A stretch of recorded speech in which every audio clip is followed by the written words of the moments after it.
Pürüzsüz bir cilde kavuşmak için mutfağımızdaki sadece 3 malzemeyi kullanarak lekelerden, çillerden, güneş yanıklarından kurtulabileceğimiz, cilt tonumuzu açabileceğimiz çok güzel, çok etkili bir tarif paylaşıyorum. Ne lazım bize?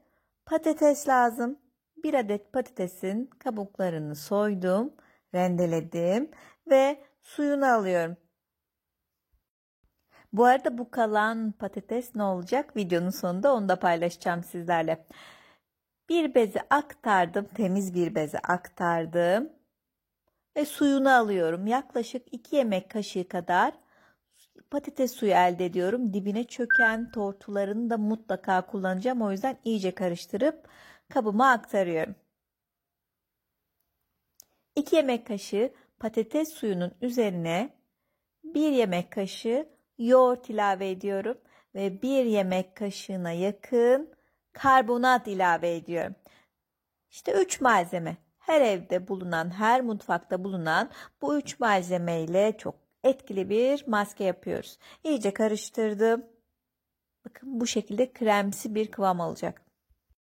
Maskeyi temiz cildime uyguluyorum. Peki bu maskenin cildime olan faydaları neler? Patates ciltteki koyu lekeleri, güneş lekelerini ve sivilce izlerini azaltan katekolaz enzimi içeriyor. Cildi nemlendiriyor. İçeriğindeki B6 vitamini ile yeni hücre oluşumunu iyileştiriyor. Mevcut kalsiyum kuru cildi iyileştirip cildin üst katmanını koruyor. İçeriğindeki magnezyum sayesinde serbest radikallerle savaşıyor ve kırışıklıkları ortadan kaldırıyor. C vitamini ve çinko barındırıyor. Bu sayede de hasar görmüş dokuları iyileştirip cildin esnekliğini artırıyor. Artma özelliği sayesinde ise cildimizdeki lekeleri gideriyor ve o ışıltıyı kazandırıyor.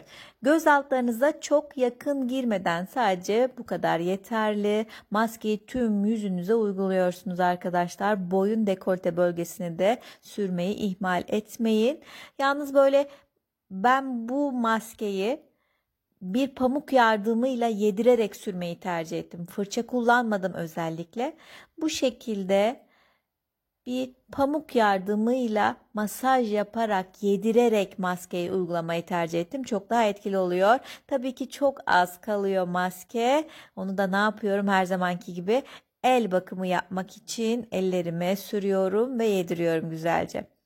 10 dakika bekledikten sonra tekrardan bir masaj yapıyorum. Tüm yüzüme yemesini, emmesini sağlıyorum bu maskenin.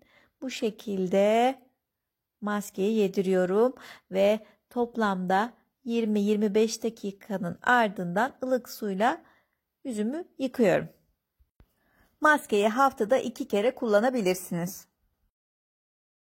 Maskeyi yüzüme sürerken de maskeyi yüzümden çıkartırken de acele etmedim.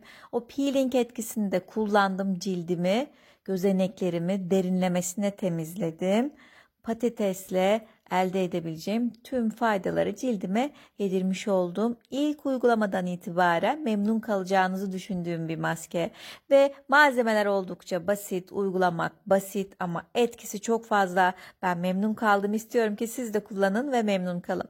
Maskeyi yüzünüzden çıkarttıktan sonra cildinize iyi gelen bir nemlendirici ile boyun, yüz, dekolte bölgesini iyice nemlendiriyorsunuz. Tabii ki ben burada kendi yaptığım ev yapımı doğal kremleri tercih ediyorum.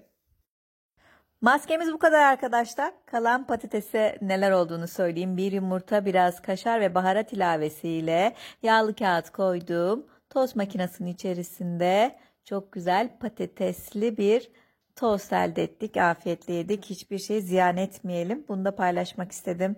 Ayrıca kanalıma abone olup değerli yorumlarınızı benimle paylaşırsanız çok mutlu olurum. Kendinize iyi bakın. Sağlıklı, mutlu, huzurlu, güzel günler. Hoşça kalın.